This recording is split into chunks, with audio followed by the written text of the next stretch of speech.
Who the fuck steals contact lenses? So I'm just going to be completely honest, I'm on the verge of a mental breakdown. My setup is just not working. Nothing is working the way it should be.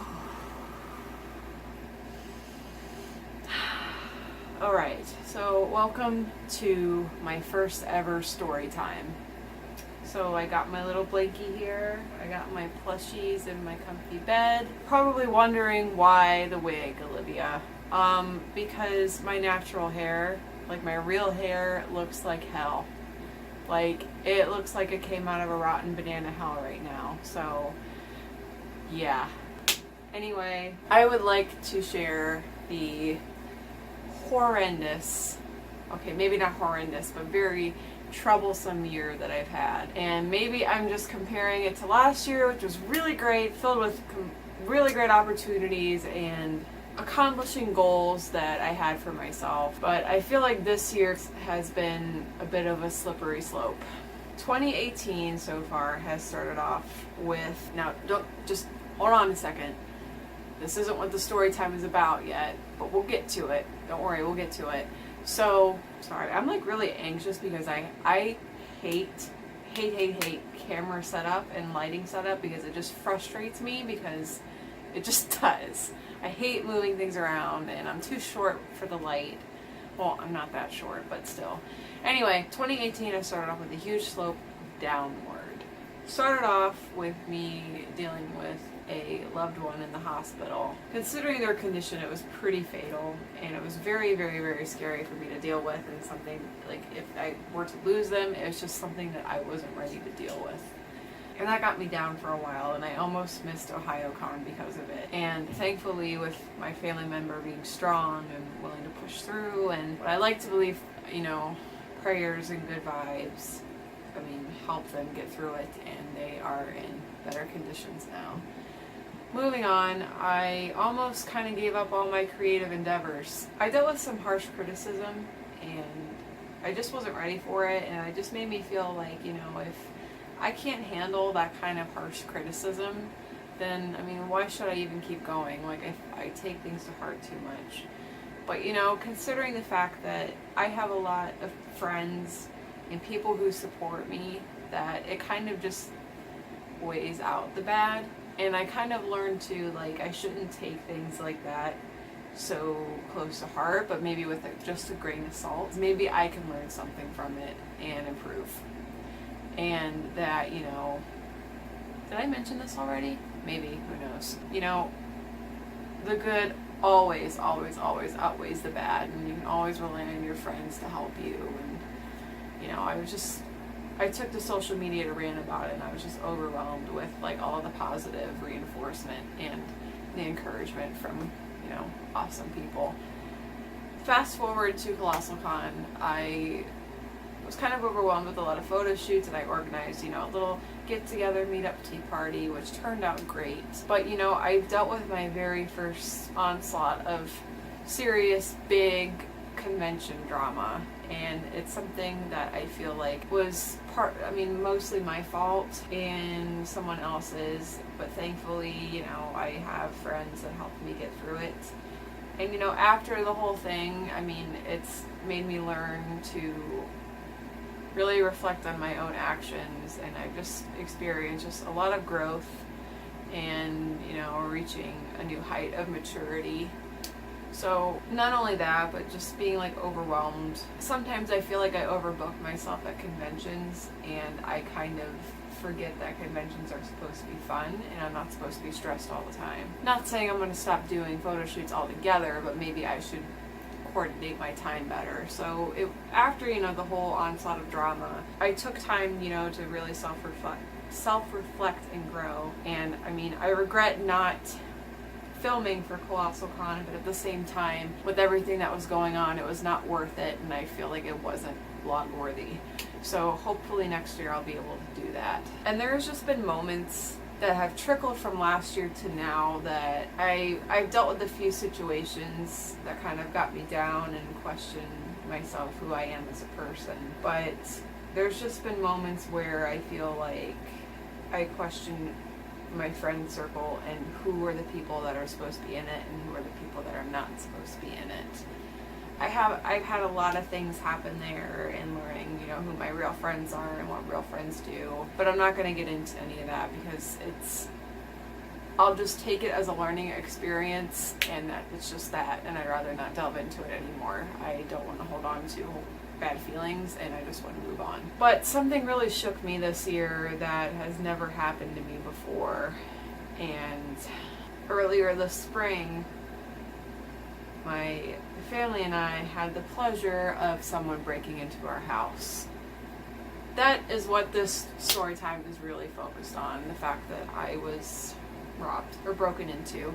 And it kind of shook me to my core a lot, and also I took it as a learning experience as well. And it's just kind of scary because you hear all the time about people being broken into and you just think, oh, that's never going to happen to me. Well, it did. So the story will start off with me waking up one morning, and just sometimes when you wake up and you just feel it in your gut. You feel it in your gut that it's just going to be an off day, or something is going to happen, but you don't know what yet. You don't know if it's bad, you don't know if it's good, just something's going to happen. So I woke up that morning, got ready for work, and left probably around 10:30 or 11:30. I can't really remember for the life of me. And the worst thing about it too is that I was having a really good day at work too. I was doing what I was supposed to be doing, getting things done, just was in a really good rhythm and pace. And then all of a sudden, the work phone rings. I didn't have a chance to get to it because I was busy with something at the time. So nobody had a chance to answer the phone. So I go about my day doing what I'm supposed to do. Phone rings again. Nobody got a chance to answer it. And I go to the back room and I check my phone. There was a missed call from my brother. And I didn't think much of it. Maybe he had a question for me or something, because I think we had plans later that day, or maybe we were planning on filming. I couldn't really tell you. So I didn't think of anything of it. And then later on, the work phone rings again. And I finally get to answer it, and it's my brother. He was very distraught. I could tell he was crying, and my first immediate thought was somebody just passed away unexpectedly, or somebody has gotten into a terrible accident. So my stomach sinks and my voice lowers, and I ask him what's wrong. He says, you need to come home immediately. And I said, well, why? And he said that somebody broke into our home. And I kind of panicked over the phone and asked, if he knew what they took or anything. And the images running through my head were the whole house is trashed. Another one was maybe some of our electronics were stolen, like my laptop. And he says, I have to go. The police are hereby. So he hangs up, and I tell my boss I have to leave early, which was 3 or 4 hours into my shift. And I hurry home. There's about 4 or 5 police SUVs around my house, and they're examining my whole yard. And I come in. I was told, of course, not to touch anything. And I was really surprised because our living room was intact, the kitchen was intact, the bathroom was intact, except our 3 bedrooms. I live in my house. It's me, my mom, and my brother. And my brother's room had a few things knocked over, some shelves pushed around. There was a few things thrown around in my mother's room, but unfortunately my room was the worst. We'll start with how they got into the house. It was the one day somebody forgot to lock a window after having it opened, and they opened up the window and busted out the screen and came in through my brother's room, of all rooms. So the police took the busted screen door for fingerprints, but I'm not even sure if they're going to find any. I haven't heard anything now. It's midsummer right now, so anyway, moving on. From the things they stole, I believe they stole one of my brother's expensive pair of hair cutting shears that he was going to use for cosmetology. I guess my brother was in theater, and he uses a duffel bag to carry all his costume stuff in. So they dumped out his costume and took the duffel bag that he had. They stole those 2 things from my brother. From me, they stole, actually, let's save me for last. They stole some expensive jewelry from my mother, including a Harley Davidson necklace. And I forget what else. But from me, they stole all of my jewelry. The thing is, it was mostly jewelry that you would find at Hot Topic. and the very little family heirlooms that I had, which I'm really upset about. And another thing that they took was my contact lenses, not my circle lenses, my everyday contact lenses. They took the last pack that I had, which was very bizarre to me, because who the fuck steals contact lenses? Like, how are you going to know that it's going to work for you? So gathering this information, whoever broke in must know our schedule. Whoever it was decided to make it quick and knew they didn't have much time left because they weren't sure who was going to come back. They must have been young and inexperienced. Maybe this was their first break-in or not, who knows. So they must have been young, and they must have been girls, because all of the jewelry was gone. You would think somebody would take our, our game systems, our TVs. To even think, like, I'm surprised they didn't even take my makeup or some of my clothes. It just boggles my mind that that's all they took. So, I mean, whoever it was. And plus, if like they were to sell it, they weren't going to get much off of the majority that they had, besides my heirlooms. The one thing that makes me mad the most is that the fact that my brother was the one who came home to this. And it's like one of the things that scares me the most, that, he could have came home and they were still there and somebody could have really got hurt. I'm really thankful that he didn't get hurt. One thing that scares me is the fact that, we share cars here from every now and then, or, I sometimes get a ride to work if I don't have the car. I usually sleep in a little late on my days off, and considering the fact that they probably came between the hours of 11 and 3, kind of scares me, because I usually sometimes get up around 11 o'clock.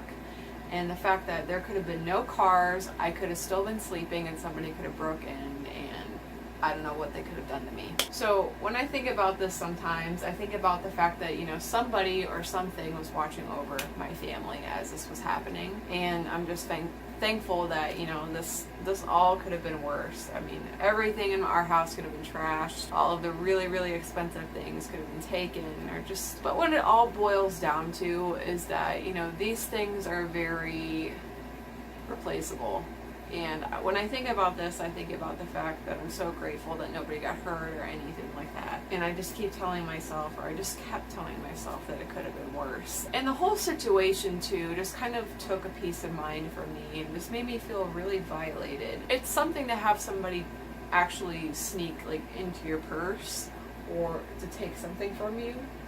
But to have somebody actually break into your home where you sleep, eat, go to the bathroom, shower. For God's sake, they could have broke in and I was naked. I mean, Christ. But anyway, enough of that. The fact that they broke in somewhere where, you're the most vulnerable. It's just your space, and it's just, this is your space. This is where you feel the most safe at. And it's just the fact that somebody that I don't even know, or I don't even know who, came into my house and violated that sense of security for me. I mean, it really did take something from me. So that kind of makes me feel gross and weird in a way. And I felt so bad for my poor cat. He's usually outside when it's nice out, and he must have heard all the slamming and everything happen. And, this really affected him, too. This is my cat's home, and he feels like he has to protect it. We brought him inside, and he just immediately darted for my room and started smelling around the floor and everywhere that all my stuff was knocked down and where they could have possibly, walked around. He sniffed my room first, then my mom's, and then my brother's. And he went back to my room, and then he just started convulsing and hissing, wouldn't let anybody touch him. Started pulling his fur out, so he was obviously stressed. I panicked so much that I called the vet and see if I was afraid that they must have done something to my cat or gave him some poison or whatever, but it turns out he was just stressed. I felt so bad for him too, because his home was violated and he must have felt bad that, he couldn't defend it or whatever. So it affected everyone, including Thor. It just does a number to you, and it just takes a lot of security and just a lot. It's I can't even pinpoint all of it, but I feel like I hit most of it on the head. If this has happened to you, or you're worried about it happening to you, just tell yourself, valuables can be replaced. And if nobody has gotten hurt, be thankful that nobody did, because, your loved ones are more important and not as replaceable as, a pair of earrings or an Xbox, or in my case, contact lenses. So, but if someone has gotten hurt, I am so sorry that has happened. And it's just a shame that there's people out in the world who would do that sort of thing. It's what our world has come to. It's just sad that these kind of things happen. So moving on, I kept telling myself that I don't know what I would do with myself if David or anybody in my family got hurt, and I just knew that I couldn't let this happen again. And I was kind of mad at myself that, I was mad at myself in the situation that, we've lived in this house for about 8 or 9 years now, and we've never had any problems ever. We've always felt safe. It's always been quiet around here, and then this happens, and it just upsets me that I never felt the need for security or any sort of protection until now. So hours later, we call a security company, and they come out and install a system for us. And let me tell you, the cost of all that was a robbery on its own. Just saying. But having it kind of helps me feel safer at night, especially when I'm by myself. Or just I'm by myself during the day. It's really funny, a couple weeks later, or maybe a month later, I'm not really sure, I hear about another house that was robbed, and all of their jewelry was stolen too. So it's really coincidental, and I really hope they find these people that have done it. So yeah, it just sucks that there's people out there, and the fact that whoever broke into our house is still out there. And I'm kind of embarrassed that they've seen my Twilight doll. Maybe they thought I was 14 years old looking at all the stuff in my room. My family is doing a lot better after all of that, and it's just really funny how life has its ups and downs and twists and turns, and that there's always a lesson from things. There's always seeing the good within the bad. The main thing that I got from it was that it could have been worse, and I'm just happy that nobody was hurt. It's just crazy that how life works sometimes, and that there's always a first for everything. I would like to say thank you so much for watching, and I hope this helps anybody who has dealt with this kind of situation. If you happen to like me doing story times, let me know. Comment something down below if you want me to talk about an experience in my life, and I'll make a story time out of that too. Anyway, thank you so much for watching. Please don't forget to like, comment, and subscribe. And please don't forget to hit that notification bell so you know right away when I upload a video. And all my social media is down in the box. But once again, thank you so much, and I hope this helps you. And I'll see you in the next one. Bye!